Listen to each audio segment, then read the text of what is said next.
संत कहते हैं कि चेतो नगरी तारो गांव। क्यों कहा गया कि चेतो नगरी तारो गांव? जो ग्रामीण क्षेत्र में व्यक्ति रहता है उसकी इच्छाएं बहुत अल्प होती हैं। उसको बस लगता है कि खेत से इतना हो जाए कि 2 वक्त की रोटी का गुजारा हो जाए, पक्की छत बन जाए, बालकों की शादी हो जाए। लेकिन जो शहरों में रहते हैं उनकी इच्छाएं बहुत होती हैं। गांव का व्यक्ति सीधा होता है, भोला होता है, और उसको जब कोई ज्ञान की बात कही जाती है तो वो अपने हृदय में धारण करता है। लेकिन अभी धीरे धीरे गांव का वातावरण जगह जगह बदलने लगा। इसीलिए मैंने पहले दिन की कथा में आपसे अनुरोध किया था, ये सब आपके हाथ में। हम तो आपको प्रेरित कर सकते हैं, प्रेरणा दे सकते हैं कि राजनीति करो, पर राजनीति को धारण मत करो। कोई जीतेगा, कोई हारेगा, कोई आज बना कल कोई बनेगा, आते और जाते रहेंगे, लेकिन अपने व्यवहार को खराब नहीं करो।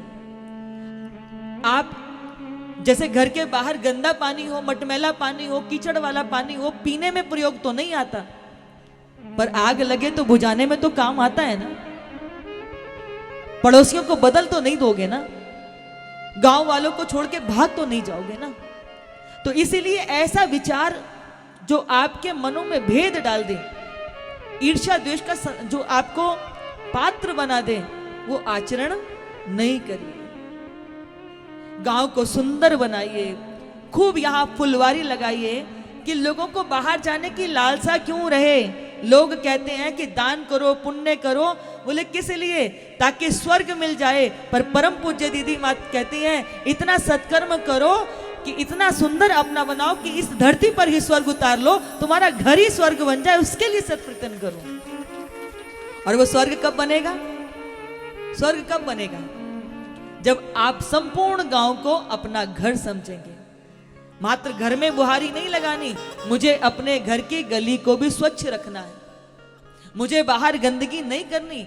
और गंदगी केवल बाहर के दूषण पदार्थों की नहीं होती है, विचारों की भी होती है बंधुओं। गंदगी विचारों की भी होती है। अगर विचार दूषित होते हैं, बाहर की गंदगी को स्वच्छ करना तो बहुत आसान है, लेकिन जो भीतर गंदगी है उसको स्वच्छ करना आसान नहीं होता। और मुझे बहुत बुरा लगता है कि जब मन खराब होता है ना, तो जो हम वाणी से भाषा जो बोलते हैं, ये अभद्र भाषा, ये शोभा नहीं देती। आप बोलते हो, आपके बच्चे सीखेंगे। जिस वाणी से हम भगवती के गीत गाते हैं, श्याम सुंदर के गीत गाते हैं, राम राम कृष्ण कृष्ण कहते हैं, उस वाणी से असभ्य शब्द शोभा देते हैं क्या? बताओ जरा, देते हैं क्या? ये जिह्वा क्या है? बोले सरस्वती का रूप। इस जिह्वा पर जो भगवती, जिसको हमने मां कहा, कन्यक जी माते हैं छोटे रूप में, वही भगवती तो हमारे घर में आती है। अभी आपकी लड़ाई हो जाती है, आप देखो फिर क्या बोलते हो, गंदे भद्दे शब्द भाषा का प्रयोग करते हो, ये शोभा देती है क्या? और एक बात बता दूं मैं, ये जो गाली वाली जो हम लोग ये देते हैं ना, ये हिंदू समाज का नहीं है। ये हमारे ऊपर जिन्होंने आक्रमण करा ना, जो मलेच्छों ने हमारे स्वाभिमान को दम जो है नष्ट करने के लिए, उन्होंने जो हमको अभद्र भाषा दिया, आज तक हम वही भाषा को ढो रहे हैं, आज तक हम वही कर रहे हैं। पर ये गलतियां कब तक करोगे? कब तक करोगे? अरे वाद विवाद हो जाता है, उसको भी निपटाने के तरीके होते हैं। वाद विवाद होता है तो उसमें भी कहने के तरीके होते हैं, पर गालियां देना ये शोभा नहीं देता। देता है क्या? बिल्कुल शोभा नहीं देता। इसलिए मेरा आप सबसे अनुरोध है, व्यासपीठ से कह रहे हैं इस बात को, मुझे बिल्कुल अच्छा नहीं लगता कि मां भारती की हिंदू सनातनी संतानें आपस में ही एक दूसरे को, जिनसे पैदा हुए उन्हीं की गाली दें। जो हमारी बहन बेटियां मातृ रूप दुर्गा स्वरूप होती हैं, उनकी गालियां दें, ये शोभा नहीं देता। इसलिए आप हृदय में संकल्प करो, क्योंकि बहुत बार बकते बकते हमारे वो स्वभाव में आ जाती है, लेकिन ये ऐसा स्वभाव नहीं है जिसको सुधारा ना जा सके। इसलिए मैंने कहा, हमारा घर ही मंदिर है, उस मंदिर को हमको सजाना है, उसको सुव्यवस्थित करना है। आप अपने माता पिता के नाम से पेड़ लगाइए। अभी नरेंद्र मोदी जी ने कितना सुंदर सबको संकल्प दिया था कि एक पेड़ अपनी माँ के नाम, कहा था ना। पूरा आपको वृंदावन जाने की जरूरत ही ना पड़े, ये आपका आपका गांव, आपका क्षेत्र स्वयं वृंदावन बन जाए, स्वयं मुरली मनोहर यहाँ पे गैयों को चराएं, ऐसा तो आप अपने कर्तृत्व से कर सकते हैं। ये किसके हाथ में है? ये हमारे हाथ में। पूरा क्षेत्र मिलकर के एक एक दो दो पेड़ लगावे तो हजारों की संख्या में हमारे क्षेत्र के अंदर वृक्षारोपण करके हम अपने क्षेत्र को वृक्षों से आच्छादित कर सकते हैं। यही आपका क्षेत्र जो है अरण्य बन सकता है कि नहीं बन सकता है? क्यों बंधुओं?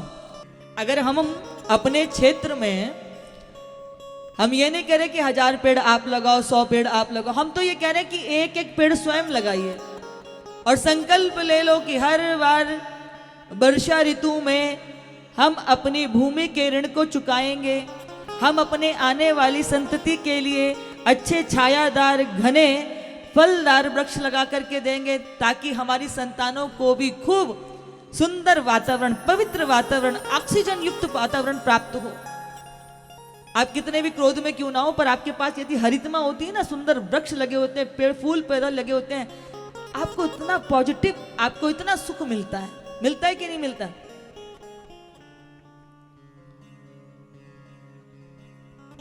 व्यावरा में जब इस राजगढ़ क्षेत्र में आते हैं तो हमको बाकी तो सब अच्छा लगता है, लेकिन गऊओं को सड़कों पर देख के हमको अच्छा नहीं लगता।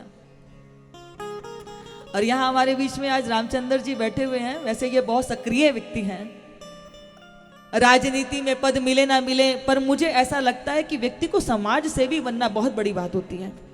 और आप चाहें तो एक संकल्प ले सकते हैं कि इस क्षेत्र में गौ माता के लिए काम करिए, और बड़ी बात नहीं है ये। वो एक बार हम गए थे, जो डैम है ना, डैम के पीछे बहुत बड़ी जमीन पड़ी हुई थी, तो गाय के लिए सबसे ज्यादा जो जरूरत होती है कि जल की व्यवस्था कहां से करें। यदि आप अरण्य में हरितिमा बो दो, जल की व्यवस्था हो जाए, कितनी बड़ी गौ की सेवा हो जाए। और कई बार लगता है कि जब फसल बिल्कुल खड़ी हो जाती है तभी ओला वृष्टि, अत्यधिक वृष्टि क्यों हो जाती है? इसका एक कारण गाय का दुखी होना भी है। अगर गाय दुखी होगी तो बंधुओं हम कैसे सुख शांति की स्थापना कर सकते हैं? मैंने पहले भी आपसे कहा था कि अपने घर में गाय बांधिए। जो हम ये जो घी की जो जोत जगाते हैं ना, क्योंकि जो बाजार से लेके आते हैं ये शुद्ध नहीं है। अगर आप भैंस के दूध से, जर्सी दूध, गाय के दूध से जो जोत जलाते हो, ये भगवान स्वीकार नहीं करते। आपके घर में गाय हो, वो चाहे देसी गाय जो होती है ना, वेद लक्षणा गाय माता, वो जो दूध देती है, उस दूध से घर में जो आप घी निकालते हैं वो शुद्ध होता है। जब आप उससे बना करके भोग भगवान को अर्पित करते हैं, वो दीपक जलाते हैं, तो वही तो स्वीकार करेंगे। और अभी तो देखो कितना बड़ा हिंदू समाज को धक्का लगा। तिरुपति बालाजी में जो एक एक दिन के अंदर 80-80 लाख लड्डुओं का भोग लगता था, बताओ जो प्रसाद ग्रहण कर रहे हैं हम लोग। हम कहते हैं हम शुद्ध शाकाहारी हैं, शुद्ध शाकाहारी, कहां शाकाहारी रह गए। इसलिए ये आप ही कर सकते हो कि जब दिन रात हम इतनी सेवा करते हैं, तो क्या एक गाय की सेवा नहीं कर सकते? एक एक गाय किसान के खूंटे पर हो, सुबह वो उसको दीपक दिखा के आरती करे, उसको चारा डाले, जल पिलाए और लगे कि मैंने भगवान की सेवा कर ली।